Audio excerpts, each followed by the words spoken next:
ஏற்படுவதை தடுக்க முடியாதார்.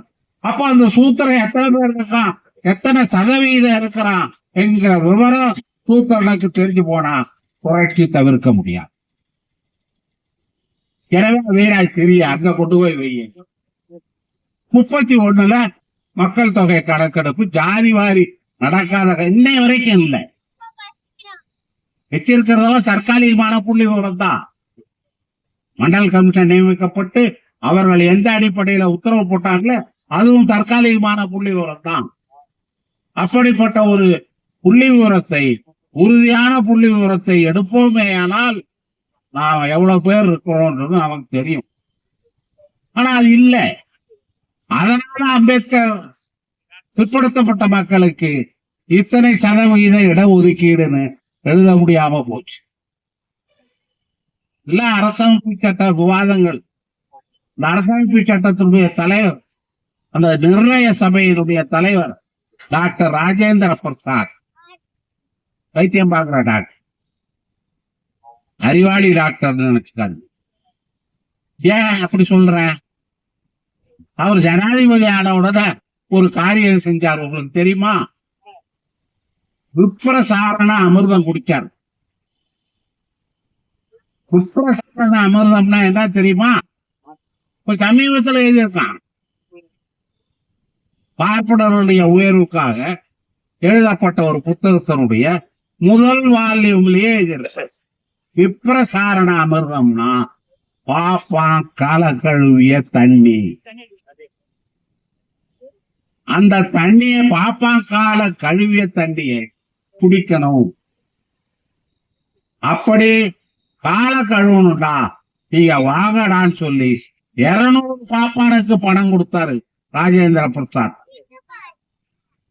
199 பேர் வந்தான். ஒருத்தனுக்கு கொஞ்சம் கூச்சம், நாடாளு எவ்வளவு பெரிய மனுஷன், நம்ம கால கழுவி தண்ணி குடிக்கிறேங்கிறான், அதுக்கு நாம காசு வாங்கின்னு போறதா அப்படின்னு ஆப்சென்ட் ஆயிட்டான், வரல. அந்த ஒரு ஆள் கண்டுபிடிக்கிறதுக்கு செலவு பண்ண வேணாம், 199 விடு அப்படின்னு கழுவி அந்த தண்ணிய குடிச்சவரு தான் ராஜேந்திர பிரசாத். இது தெரியுமா உங்களுக்கு? இத தெரிவிச்சிருக்காங்க யாராவது? எனக்கு எப்படி தெரியும்? டாக்டர் ராம் மனோகர் லோகியா இங்கிலீஷ்ல ஒரு புத்தகம் எழுதியிருக்கிறார். அந்த புத்தகத்துல 2வது பக்கத்திலே இது இருக்கு.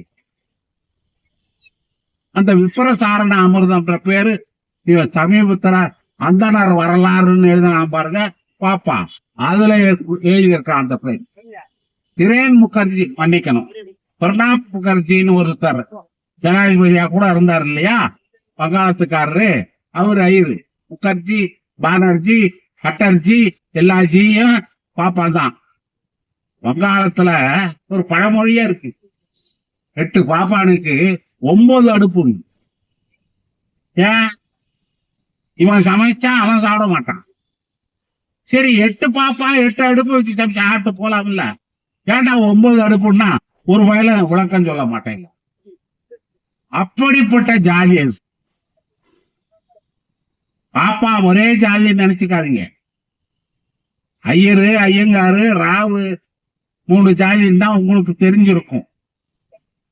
சங்கரன், ராமானுஜன், மாத்வன், அத்வைதம், துவைதம், விசிஷ்டாத்வைதம், அந்த 3 பிரிவு தான் பரவலா நமக்கு தெரிவிக்கப்பட்டது. ஆனா 1886 ஜாதி பாப்பான்ல இருக்குது. 1886 ஜாதி. அது அடிமட்டத்தில் இருக்கிற ஜாதி ஒத்த பாப்பான். சாவு அன்னைக்கு ஒரு பாப்பான் சாப்பிடுவான், ஒரு முட்டை சாப்பிடுவான், அவன் ஒத்த பாப்பான். மறுநாள் 2 பேர் சாப்பிடுவான், அவன் தான் 70. நான் சகட்டு மேடைக்கு எங்க மேடையில எல்லாரையும் 70 பாப்பான்னு இருக்கிறது. ஆனா 70னா ஆக்சுவலா உண்மை உள்ளபடியே இந்த 2ஆம் நாள் சாவு நடந்த 2ஆம் நாள் சாப்பிட்டுட்டு போறவன் தான். அப்படி அந்த ஜாதி ஒத்த பாப்பான் வீட்டுலதான் பொண்ணு கொடுப்பான், பொண்ணு எடுப்பான். எண்ட கோமோஸ்ன்னு வாங்கி வீட்டுல வக்கீல்கள் இருக்கிறவங்களுக்கு தெரியும். எண்ட கோமோஸ் குரூப் தொட்டுக்க மற்றது கொள்வினை கொடுப்பனை இல்லாத ஜாதி. அப்படி 1886 ஜாதி. இந்த 1886 ஜாதி பாப்பா இன்றைக்கு என்ன மாதிரியான நிலைமையில இருந்து கொண்டிருக்காங்க. அததான் தம்பி இளந்தரையனுடைய புள்ளி விவரம். விடுதலையில வந்தது விவரங்களை தெரிஞ்சுக்கணும்னா விடுதலை படிக்கணும். அந்த பேப்பர்ல இதை எழுத மாட்டான். எழுதினா வியாபாரம் நடக்காது. இன்னைக்கு பாருங்களேன், இன்னைக்கு பேப்பர்ல ஆர்வத்துறாங்க இருக்கணும். அவர் அது நடந்தாரு, இவருக்கு எழுந்து அருளினாரு, சிவகாம சுந்தரியோடு சிரிச்சு பேசினாரு, குலுக்கி நடந்தாரு. என்னடா நொண்டி முடந்தாண்டா அவங்க இந்து மதத்தினுடைய கடவுள். எந்த கடவுளா இருக்கட்டும், எவனாவது நடந்ததாக வரலாறு இருக்கா? இல்ல தூக்கிட்டு தானே போறான். அதுலயே உக்காதுக்கு தூக்கும் போது அவன் மல்லாந்தான். அதையும் படம் முடிச்சு போடுறான். உடனே சரியா கவுரு வச்சு கட்டல. அதுதான் அது மல்லாது. அதுக்கு தானா நிமிர்ற சக்தியும் கிடையாது, ஒரு இழவும் கிடையாது. அதை வச்சு ஏமாத்திட்டு இருக்கிறாங்க. அதனாலதானே பெரியார் சொன்னார், கடவுளை மற, மனுஷனை பத்தி நினைங்கப்பா. அப்படி மனுஷனை பத்தி நினைக்க வருவோம். அந்த மனுஷனை மேலேத்துறதுக்கு என்ன வழி அப்படின்னு ஆராய்ந்த பொழுதுதான் அரசமைப்பு சட்டம் எழுதினவங்க அம்பேத்கர், அவர் கூட சேர்ந்து 6 பேர், அத்தனை பேர் எழுதுனி. அதுல சில சலுகைகளை, அது சலுகைன்னு சொல்லக்கூடாது, அது உரிமை. அந்த உரிமைகளினால மனிதர்கள் முழு மனிதர்களாக ஆகிற ஒரு நிலைமை. அப்படி வந்ததுதான் இடஒதுக்கீடு. அந்த இடஒதுக்கீடு தம்பி இளந்தரையன் படித்த அந்த பட்டியல்ல கொடுக்கப்பட்டு இருக்கிறதா? 15 விழுக்காடு பட்டியலின மக்களுக்கு தரப்பட்டு இருக்கிறதா? கவர்னர்ல 27 பேர்ல 25 பேரு பாப்பானே உட்காந்துக்கிட்டு இருக்கிறான். அப்படின்னா என்னையா நாடு இது? என்னையா ஜனநாயகம்? ஜனநாயகம்னா என்ன? குடி அரசு தமிழ்ல அந்த காலத்திலேயே மறைமலை அடிகள் தனித்தமிழ் பற்று வருவதற்கு முன்னதாகவே அவர் தந்தை பெரியாருடைய பத்திரிகைகள் ஏடுகள் அத்தனையுமே நல்ல தமிழிலே வைத்தார். அவர் கூட ஞான சாஸ்திரம் தான் பத்திரிகை நடத்திக்கிட்டு இருந்தார் மறைமலை அடிகள். அவர் மகன் சொன்ன பிறகுதான் அவர் அதை அறிவு கடல்னு மாத்தினார். ஆனா பெரியார் ஆரம்பத்திலேயே குடியரசு, புரட்சி, இப்படிப்பட்ட தலைப்புகள் தான் தமிழ்ல தான் வச்சார், தூய தமிழ்ல தான் வச்சார். அது இங்க ரொம்ப பேருக்கு தெரியாது. தூய தமிழ்னா அது ஏதோ தேவநாய பாவாணர் காப்பிரைட் பண்ணி இருக்கிறாரு. அதுக்கு பிறகு நம்ம சேலத்து மாணிக்கம் தெரிஞ்சு தரனார் அவர்களுக்கு உரித்தானது அப்படின்னு நினைச்சுக்கிட்டு இருக்கிறாங்களே தவிர, தனித்தமிழ் காவலர்கள் அவங்கதான் சொல்றாங்களே தவிர பெரியார எடுத்துக்கிறது இல்லை. என்ன காரணம்? அவருக்கு இருந்த கோபத்தை சொன்னார், காட்டு மிராண்டி மொழிடான்னார். காட்டு மிராண்டி மொழியா இல்லையா? என்ன இருக்குது தமிழ்ல? என்ன இருக்கு? ஆண்டு கொண்டு இருக்கிற பாரதிய ஜனதா கட்சி ஏற்படுத்தி அது பற்றிய உறுதி முழக்கத்தை எடுப்பதற்காகத்தான் இந்த கூட்டம். இது வெறுமே தந்தை பெரியாருடைய 50வது கருமாதி நாள் அல்ல, திவச நாள் அல்ல. அவர் கடைசியாக 19/12/73 என்ன பேசினார்? அவர் மாடி மாடியாக வீடு, கோடி கோடியாக சொத்து என்றெல்லாம் பாட்டு எழுதியிருக்கிறார். எங்கள் கழக மேடையில அந்த பாட்டை பாடுவார். அப்படிப்பட்ட சொத்துகளுக்கு அதிபதியாக இருந்த மாபெரும் செல்வந்தரான பெரியார் இந்த வேலைக்கு வந்தார். ஏன் சொன்னாரே, கதிரவன் பேசும்போது செய்யறதுக்கு வேற ஆள் இல்ல, அதனால இதை என் தோல்ல போட்டுக்கிட்டு நான் செய்யறேன் அப்படின்னு. அந்த சொத்து தன்னை விட்டு போயிடுதுன்னா பெரியார் கவலைப்பட்டார். கடைசி காலத்தில் எல்லா பணக்காரரும் அதுக்குதான் கவலைப்படுவான். எவனா போகும்போது நான் எடுத்துட்டு போறது இல்லைன்னு வேதாந்தம் பேசுவானே தவிர, தத்துவம் பேசுவானே தவிர, என் ஒரு பயனை சேர்க்காம இல்ல, எல்லாத்தையும் சேர்த்து வச்சுக்கிட்டு தான் இருக்கான். போகும்போது எடுத்துக்கிட்டு போறதும் கிடையாது. அதுக்காக வருத்தப்பட்டுக்கிட்டே போய்கிட்டு இருக்கான், செத்துக்கிட்டு இருக்கான். ஆனா பெரியார் என்ன வருத்தப்பட்டார்? 19/12/1973 தன்னுடைய இறுதி சொற்பொழிவுல என்ன வருத்தப்பட்டார்? உங்களை எல்லாம், உங்களுக்கு இருக்கிற இன இழிவையெல்லாம் ஒழிக்காமலே உங்களை விட்டு விட்டு சாகிறேனே, இதுதான் என்னுடைய ஏக்கம், என்னுடைய எதிர்பார்ப்பு. எல்லாரும் மனிதர்கள் சமமானவர்கள், பிறப்புக்கும் எல்லா உயிர்க்கும். இதுதானே திருக்குறள், அதுதானே ஐக்கிய நாடுகள் சபை இருக்கிறது, யுனைடெட் நேஷன்ஸ். அந்த ஐக்கிய நாடுகள் சபையினுடைய பிரகடனம் இருக்கிறது, அதனுடைய முதல் பிரகடனம் மனிதர்கள் அத்தனை பேரும் சமமானவர்கள், சமமானவர்களாக படைக்கப்பட்டிருக்கிறார்கள் என்று கிறிஸ்தவர்களாலே எழுதப்பட்ட அந்த ஐக்கிய நாடுகள் சபையினுடைய தீர்மானம் எழுதப்படவில்லை. படைச்சாங்க வந்தானான்றது வாதத்திற்குரியது. இன்னமும் பேசிக் கொண்டிருக்கிறார்கள் சில பேர். படைத்தான் என்பதை யுனைடெட் நேஷன்ஸ் ஒத்துக்கொள்ளாத காரணத்தினாலேதான் மனிதர்கள் அத்தனை பேரும் சமமானவர்கள். அந்த சமமானவர்கள் என்கிற நிலை, அதற்கு நேர் எதிர்பாரான நிலைதான் சனாதனம். பிறக்கும் பொழுதே 4 ஜாதியாக பிறக்கிறார்கள் மனிதர். எப்படி? மூஞ்சில, தோல்ல, தொடையில, கால். எங்க தலைவர், நீதி கட்சியினுடைய தலைவர், 1916 பெரியார் காங்கிரஸ் கட்சியிலே இருந்து பணியாற்றி கொண்டிருந்த பொழுது, நீதி கட்சியை தொடங்குகிற பொழுது, அதிலே 3 பேரிலே ஒருவர் தாரவாட் மாதவன் நாயர், TM நாயர் என்று சுருக்கமாக சொல்வார்கள், ENT சர்ஜன். அவர் சொன்னார், நானும் மருத்துவம் 6 வருஷம் படிச்சேன் ஐயா, இங்கிலாந்துல படிச்சேன், பிரான்ஸ்ல படிச்சேன், ஆராய்ச்சி பண்ண பிரான்ஸ்ல. 4 யோனி இருக்கிற பொம்பளைய மருத்துவத்துல உடம்புல காணையான். 4 இடத்துல யோனி இருக்கிறதாக, ஒவ்வொரு யோனியில ஒருத்தனாக பிறந்தான் அப்படிங்கிறது சனாதனம். அது போலவே பாவ யோனி, புண்ணிய யோனிங்கிறான். பொம்பளைக்கு இருக்கிறது பாவ யோனிங்கிறான் சனாதனம். ஏன் சனாதனத்தை இவ்வளவு விளக்கமா சொல்றேன்? இந்த நாட்டினுடைய, தமிழ்நாட்டினுடைய கவர்னரா இருக்கிறது அந்த சனாதனத்தை தூக்கி பிடிச்சுக்கிட்டு ஆடுறார்.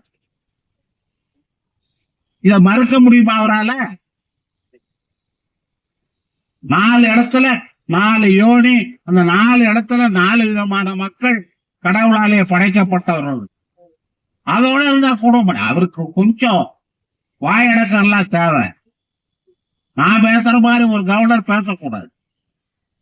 அவர் IPS இருந்தாருன்னா நானும் தான் DROவா இருந்தவன். இன்னும் அவங்களுக்கெல்லாம் நாங்கெல்லாம் ஒன்னும் மட்டமானவங்க கிடையாது. நாங்க சொல்ல போனா அவரை விட அதிகம் படித்த ஒரு பதவியில தான் அடிஷனல் டிஸ்ட்ரிக்ட் மேஜிஸ்ட்ரேட்டா இருந்த ஓய்வு பெற்றவன் தான் நான். அவர் என்னத்தை படிச்சாரு? IPS படிச்சாரு. என்னத்தை பேசிக்கிட்டு இருக்கிறாரு? யாரு கட்டி ஆட்டது, படைச்சது, உருவாக்கியதுன்னு சொன்னா ரிஷிகளும் முனிவர்களும். யார் அவன்? எந்த ரிஷி? எந்த ரிஷியாவது அவன் அப்பனுக்கு பிறந்திருக்கானா? எந்த முனிவனாவது மனுஷன் போல பிறந்தவனா? இல்ல மனுஷனுக்கும் மனுஷிக்கும் பிறந்தவனா? பெரியார் பட்டியல் போட்டு கொடுத்திருக்கிறாரு.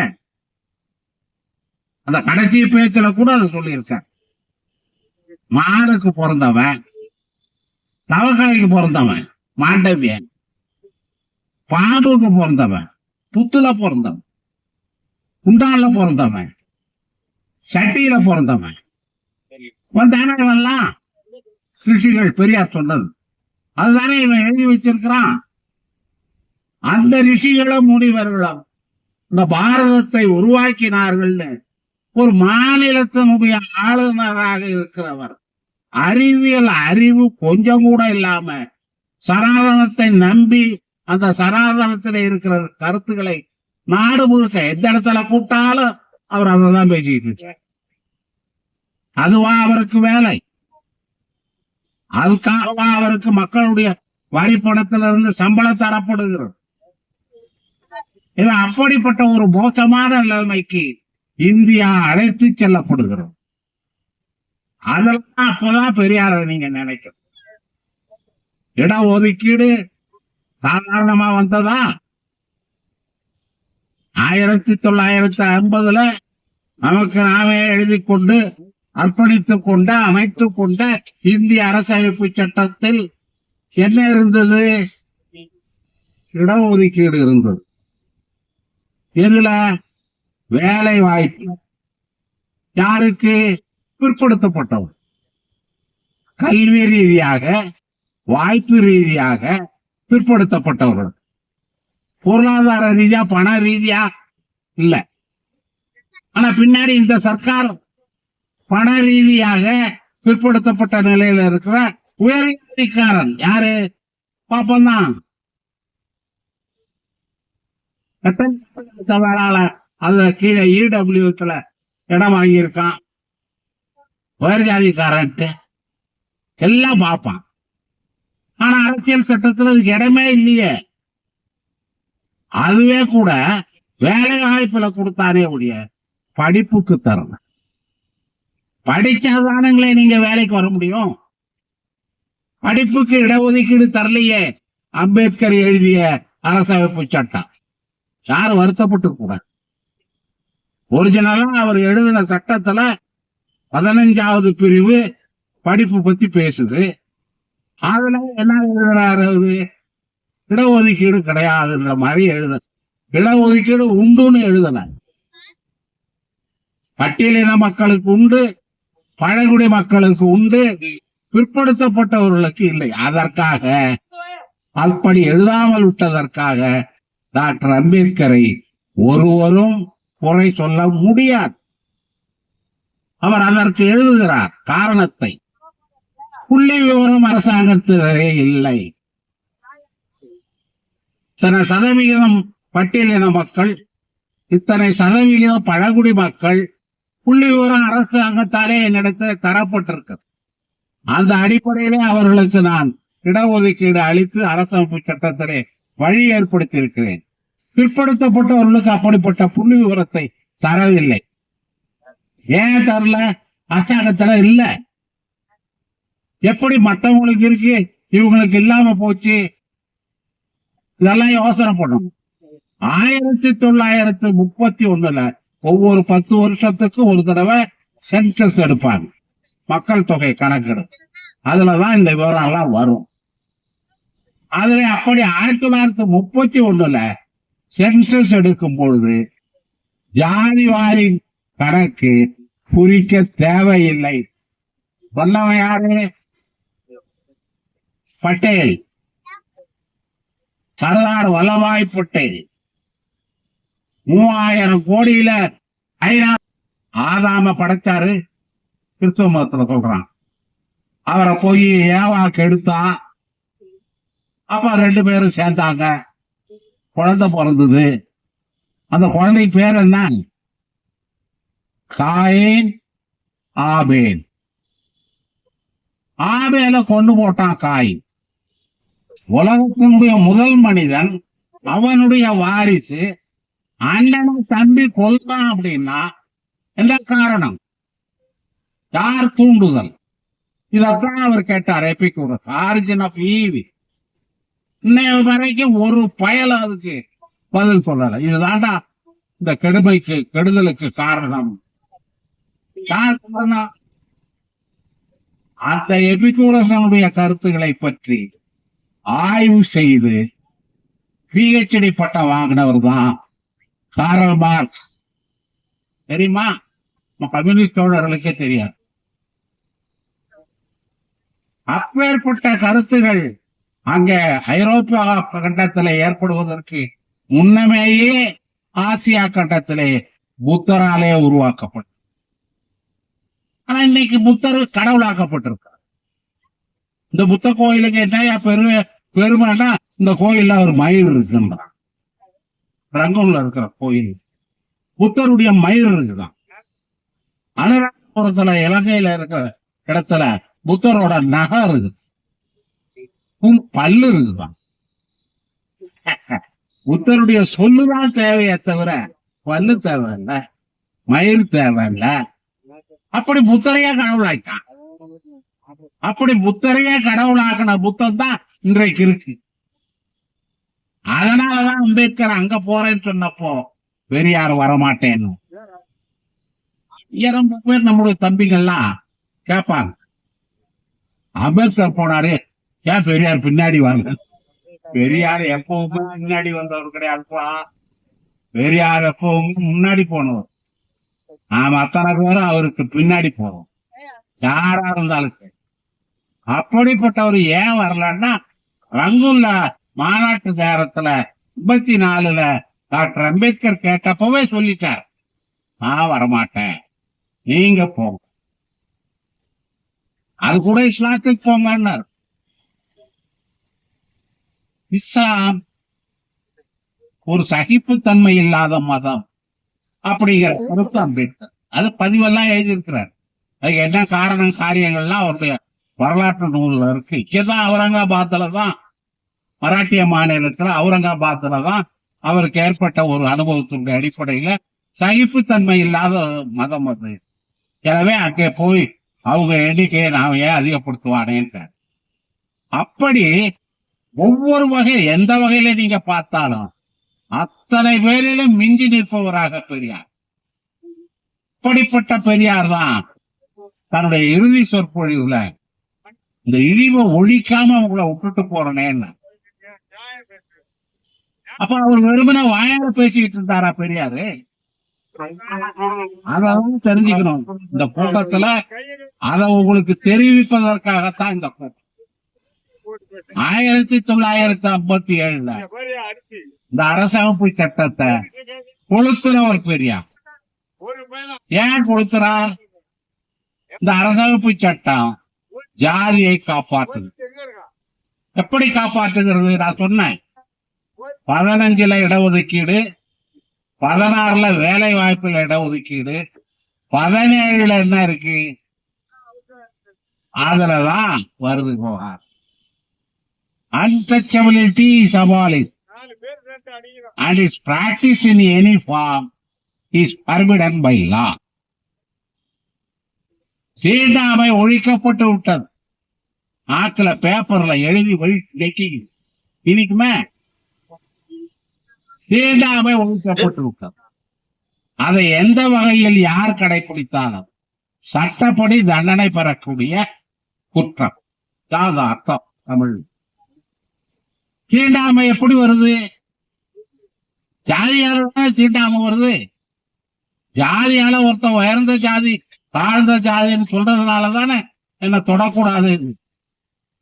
நாயனுக்கு 60 அடி தள்ளி நிக்கணும், நம்பூதிரிக்கு 100 அடி தள்ளி நிக்கணும். ஒரு காலகட்டத்துல மனிதனுடைய நிழல் 60 அடி வரை நீளுமா. அந்த 60 அடி வரைக்கும் தள்ளி நிக்கணும். யாரு? நாடார கண்டு நாடாரு 60 அடி தள்ளிதான் அடுத்த ஜாதிக்காரன் நிக்கணும். நிழல் படக்கூடாத ஜாதி. இந்த கொடுமை எல்லாம் நம்பூதிரி பார்ப்பனர்களாலே மலையாளத்துல நிறைய இருந்தது. அதனாலதான் மேல பாலை சீவுவதற்காக பதநீரை இறக்குவதற்கோ அல்லது கள்ளு கலையத்தை கட்டுவதற்கோ மேலே ஏறினால் நம்முடைய பனையேறி இந்த ஜாதிக்கு பேர் நம்முடைய நாடார் சகோதரர்கள் அங்க இருந்துகிட்டே நான் பனையேறி மேல இருக்கிற சாமி அப்படின்னு சத்தம் போடணும். அதனால கீழே தரையில நடந்து போற பாப்பான் தள்ளி நடந்து போவோம், சுத்தி நடந்து போவான். இல்ல நடந்து தரையில நடந்து வந்தான்னா ஒரு வேலி காத்தாம் உள்ள இடுப்புல கட்டிக்கணும். அவன் கால் தடம் பதியுதுல அதை தள்ளிக்கிட்டே வரணும், அழிச்சுக்கிட்டே வரணும். ஏன்னா அவன் கால் பட்ட இடத்த அடுத்த உயர்ஜாதிக்கார தொற்றக்கூடாது. இப்படிப்பட்ட தீண்டாமை கொடுமை. அந்த தீண்டாமை கொடுமைய ஜாதி இருக்கிறதுனால தானே அது இருக்கு. எனவே ஜாதி ஒழிக்கப்பட வேண்டும். Cost is abolished and its practice in any form is forbidden by law. இப்படித்தானே எழுதணும். 17வது பிரிவு அப்படித்தானே திருத்தி எழுதணும் அப்படின்னு பெரியார் கேட்டார். எழுதியாச்சுப்பா, ஏத்துக்கிட்டு இருங்கப்பா சும்மா அப்படின்னு. முடியாது, என்னால நான் மனித உரிமைக்காக பாடுபடுறோம், இது கேவலப்படுத்தும். எனவே இந்த பிரிவை மாத்தி அன்டச்சபிலிட்டி சபாலிட்டி பதிலாக தீண்டாமை ஒழிக்கப்பட்டது என்பதற்கு பதிலாக ஜாதி ஒழிக்கப்பட்டது என்று திருத்துன்னு, நாளைக்கே திருத்துன்னு கேட்கல, 4 மாசம் டைம் கொடுத்தார், திருத்துங்க 4 மாசத்துல அப்படின்னார். எழுதுனதுதான் யார் அப்ப இருந்த காகத்துக்கு. நான் அதை கொளுத்துவேன்னு சொன்ன உடனே அவனும் போய் சட்ட புத்தகத்தை தான் போராட்டம். அரசியல் சட்டத்தை கொளுத்துனா என்ன தண்டனை இல்லையே. இப்படி பெரியார் அரசியல் சட்டத்தை கொளுத்துவார் அப்படின்னு அவனுக்கு தெரியல. ஆட்ட புணர்ந்தவன், மாட்ட புணர்ந்தவன், கழுதைய கட்டி பிடிச்சவன், இவனுக்கெல்லாம் இந்தியன் பீனல் கோடுல தண்டனை இருக்கு தெரியுமா? கார்னல் கோர்ஸ் அப்படின்வாங்க. இயற்கைக்கு மாறான புணர்ச்சி. ஏன் எழுதுற சட்டத்துல அதெல்லாம் எழுதுதுங்க. உடனே தவக்கிட்டே போய் புள்ள புத்திருக்கான மாண்டவியர், கலைக்கோட்டு மகாரிஷி, இவெல்லாம் எப்படி இந்த குற்றங்கள் நாம் செய்த காரணத்தினாலதான் மெக்காலே இந்தியன் பீனல் கோடுல அதை சேர்த்தாங்க. ஆனா அரசியமைப்பு சட்டத்தை கொளுத்துவோன்றது யாரும் எதிர்பார்க்காத ஒன்று. எனவே அது சட்டத்துல இல்ல. அதுக்கு என்ன பண்ணாங்க? சட்டம் கொண்டாந்தாங்க புதுசா. 3 மாசத்துல இருந்து 3 வருஷம் வரைக்கும் தண்டிக்கலாம் சட்டம் கொண்டாங்க. யார் கொண்டு வந்தது தெரியுமா? அதிர்ச்சியா இருக்கும் உங்களுக்கு. பச்சை தமிழர் காமராஜ் கொண்டு வந்தார். யாரு முதல் மந்திரியா வரணும்னு எல்லாரையும் எதிர்த்துக்கிட்டு பெரியார் பிரச்சாரம் செய்து முதலமைச்சராக ஆக்கினாரோ அவரே சட்டம் கொண்டு எங்க போய் முட்டிக்கிறது? பெரியார் ஒண்ணும் சொல்லல. அந்த காலத்துல விடுதலை படிச்சவங்க எனக்கு ஞாபகம் பாக்ஸ் நியூஸ் போட்டாங்க. முதல் என்ன பூச்சாண்டி காட்டுகிறதா அரசாங்கம் அப்படின்னு. 3 ஆண்டு சிறை என்று சொன்னால் பயந்து விடுவார்களா என்னுடைய தோழர்கள்? துணிவு கொள்ளுங்கள். அறிவித்தவாறு நவம்பர் 26 சட்ட எரிப்பை நடத்தி காட்டுவோம். குடிச்சு போட்டாங்க. நண்பர்கள் சொன்னாங்க 5000 பேர் 10,000 பேர் எரிச்சாங்க. 5000 பேர் போனாங்க. 16 பேர் ஜெயில இருக்கும் போதே செத்தான். 2 பேர் வெளியே வந்த பிறகு செத்தான். 18 உயிர்களை பலி கொடுத்தோம். பெரியார முன்னாடியே பிடிச்சி உள்ள போட்டார் காமராஜ்.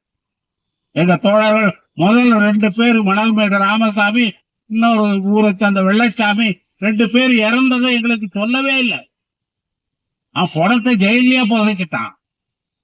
எங்களுக்கு விவரம் தெரிஞ்சு அன்னை மணியம்மையார், இப்ப பெரியார் உள்ள இருக்கிறார், அன்னை மணியம்மையாரும் ஆசிரியர் வீரமணி அவர்களும் நடு ரோட்ல உட்காந்து ரகலா பண்ண பிறகு காமராஜ் அம்மா தயவு செய்து எந்திரிங்கம்மா, இந்த சிக்கல்லாம் பண்ணாதீங்கம்மா, நான் அந்த பணத்தை தோண்டி எடுத்து கொடுத்துடுறேன் அப்படின்னு காமராஜே வந்து சொன்ன பிறகு அந்த பணத்தை தோண்டி எடுத்து கொடுத்து 2 நாள் உள்ள இருந்த பணத்தை பாடகட்டி தூக்கிட்டு அவங்க சொந்த ஊருக்கு திருச்சியில இருந்து அங்க கொண்டு போய் அடக்கம் பண்ண கட்சி இந்த திராவிடர் கழகம். அப்படிப்பட்ட தியாகம் எல்லாம் செய்தும் இன்னமும் ஜாதி ஒழியவில்லை. ஜாதிங்கிற வார்த்தை 18 இடத்துல இந்திய அரசியலமைப்பு சட்டத்துல இருக்கு. நடைமுறையில ஜாதி பிறக்கும் போது வருது, சத்த பிறகும் வருது.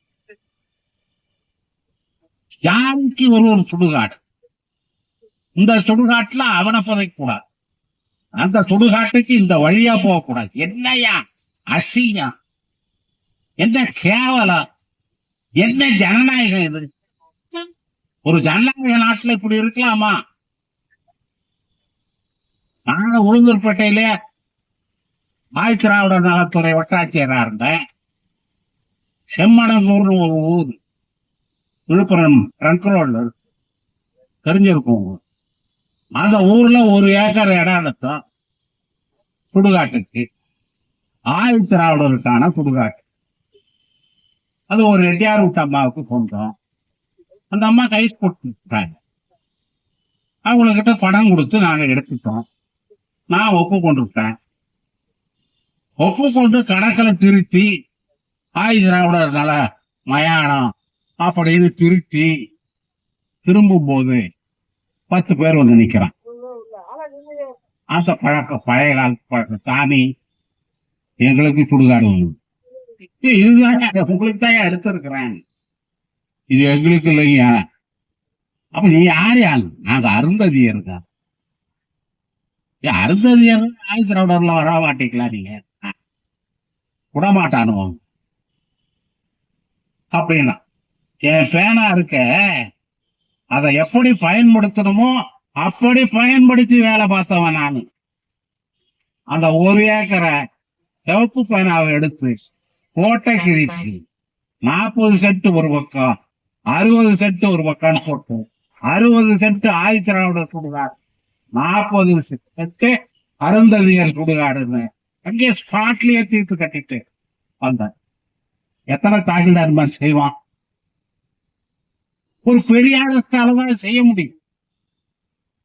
அந்த சமுதாய உணர்வோடு வெகு சில பேர் தான் நாங்க வேலை பார்த்தோம். ஆனா நிலைமை இன்னமும் அப்படியே தானே இருக்கு. பாதை விட மாட்டேங்கிறானே. பாதை வேணும்னு மம்பு எத்தனையோ ஊர்ல, இந்த வளவனூர்லயே பாப்பா ஆதிக்கம் இருக்கிற ஊரு அற்பிசம்பாளையங்கிற ஊர்ல அந்த காலத்துல ஐசிஎஸ்ஐ ஆபீசரே இருந்தார், டிஎம்எஸ் மணி. வளவனூர் மதுரா கிராமம், அற்பிசம்பாளையம். எனக்கு தெரியும் இதெல்லாம். அப்படிப்பட்ட ஆட்கள் எல்லாம் இங்க இருந்தான். அந்த நாட்டினுடைய சட்டம் அதே மாதிரி சட்டம் இன்னமும் அப்படியே இருக்கு. அந்த சட்டம் அப்படியே இருக்கணும், அந்த சம்பிரதாயங்கள் அப்படியே கடைப்பிடிக்கணும் அப்படின்னு சொல்றதுக்கு பேர் தான் சனாதனம். அந்த சனாதனம் தான் பெருமையானது அப்படின்னு சொல்றவர் தான் தமிழ்நாட்டு கவர்னர். எப்படி 4 ஜாதியா? ஏற்கனவே ஒரு மடையன் இந்த மாதிரி சொன்னா தெரியுமா? உங்களுக்கு தெரிஞ்சிருக்கும். அரிஸ்டாட்டில், சாக்ரட்டிஸ் சொன்னாங்க, சாக்ரட்டிஸுக்கு கடவுள் நம்பிக்கை உண்டு, எபிகுரஸுக்கு தான் இல்ல. சாக்ரட்டிஸ் சிஷ்யம் பிளேட்டோ, பிளேட்டோனுடைய சிஷ்யம் அரிஸ்டாட்டில். அந்த அரிஸ்டாட்டில் ஜூலியஸ் சீசருக்கு வாத்தியாரா, அலெக்சாண்டருக்கு வாத்தியாரா இருந்தவன். இப்படிப்பட்ட பெருமை எல்லாம் அவருக்கு உண்டு. அவர் என்ன சொன்னார் தெரியும்? அரிஸ்டாட்டில் ஒரு அறிவாளி, அறிஞர் அப்படிங்கிற பேரை அப்படி இல்ல அப்படின்னு எண்பித்து காண்பித்தவர் யார் என்றால் பெர்ட்ராண்ட் ரஸ்ஸல். அரிஸ்டாட்டில் என்ன சொன்னான் தெரியுங்களா? மனிதர்கள் 3 விதமான மனிதர்களாக கடவுளாலே படைக்கப்பட்டது. தங்கம் போன்ற மக்கள், வெள்ளி போன்ற மனிதர், பித்தளை போன்றவன். 3ஓட நிறுத்திக்கிட்டான். இவன் சனாதனம் 4. நாஸ்திது பஞ்சமேங்கிறான். மனு தர்ம சூத்திரம் பிராமண கத்திரிய வைசிய திரையோ வர்ண துவி ஜாதைய சதுர்த்த ஏக ஜாதித்து சூத்திரம்.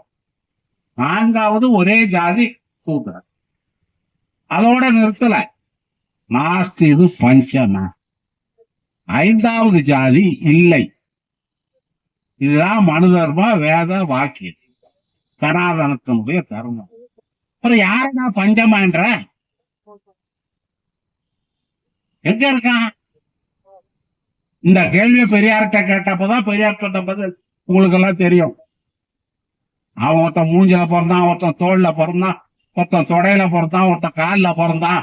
பஞ்சமயம் எங்க சாமி பிறந்தான் அப்படின்னு கேட்ட, நீ தாண்டா உங்க அப்பா ஆயிக்கும் உறக்க வேண்டிய இடத்துல பிறந்தவங்க. ஆனா மனு தர்மத்தை நல்லா ஊடாடி படிச்சீங்கன்னா தெரியும். ஜாதி கலப்பு ஏற்படுத்தப்பட்டவர்கள், ஜாதி மாறி கல்யாணம் செய்து கொண்டவர்கள், பசுபதி எல்லாம் அந்த கேட்டகரியில வருவார். அவர்கள் பஞ்சமர்களாக ஆக்கப்பட்டார். இப்ப ஜாதியை எவன் கையில வச்சுக்கிட்டு இருக்கான்? மனு தர்மத்தை கடைபிடிக்கிறவன் கையில தான். பிராமணர்களுக்கு உரிய மரியாதையை தராத காரணத்தினால் எந்தெந்த நாடுன்னு சொல்றான், அதுல திராவிடம் வருது. அந்த திராவிட நாட்டை சார்ந்த சத்திரியர்கள் சூத்திரர்கள் ஆக்கப்பட்டார்கள். மனு தர்மம் 10வது 41வது புலம் 10வது அத்தியாயம். அப்போ ஜாதிய ஏத்தர ஜாதி கீழ்த்தர ஜாதி இது அதிகாரத்தை படைச்சவனாக பார்ப்பான் வைக்கப்பட்டிருக்கிறான். அதன் பெயர் தான் சனாதன். இதத்தான் கவிமணி தேசிக விநாயகம் பிள்ளை பாடினார். அவர் காங்கிரஸ்காரர். தேசிக விநாயகம் இந்த பாரதியின் ஒரு ஆளை தூக்கி பிடிச்சிக்கின்னு ஆடுறானுல, அவனுக்கு 12 வருஷம் மூத்தவர். ஆனா பாரதிக்கு கொடுக்கிற மரியாதைய காங்கிரஸ்காரன் கொடுக்கறது. காங்கிரஸ்காரனுக்கு கவிமணி தேசிய விநாயகம் பிள்ளையே தெரியாது. ஏன் தெரியாது? அவர் எழுதுற பாட்டு. என்ன பாட்டு எழுதினாரு? கோயில் முழுதும் தேடினேன், உயர் கோபுரம் ஏறி தேடினேன், தேவாதி தேவனை நான் தேடியும் கண்டிலனேன். எங்கடா இருக்கா அவன் கடவுள்? சிதம்பரத்துல நடராய ஆடி அசி வர்றாடு எழுதுறாட பேப்பர்காரன். அவனா வர்றான், அவனதான் எழுதுறாரு. எங்க போய் நான் தேடி பார்த்து கிடைக்கலையேன்னு அதோட நிறுத்தல. நமக்கு சப்ஜெக்டுக்கு தக்க மாதிரி பாட்டு எழுதியிருக்கேன். ஜாதியை கீழென்றும் மேலென்றும் நாட்டை விட்டு பாரத தாய் பெற்ற புத்திரர் என்று தினம் பல்லவி பாடி பயனது ஓடினார். செவில் அரைஞ்சு கேட்டார். ஜாதியை கீழ் மேல வச்சுட்டு எல்லா பாரத புத்திரர்கள் காஷ்மீர் முதல் கன்னியாகுமரி வரை பாரதம் ஒரு நாடு, நீர் அதன் புதல்வர், இந்நினைவு அகற்றாதீர். யார் பாடினது? மகாகவி வாய பொழப்பானுவோம் சுப்பிரமணிய பாரத்.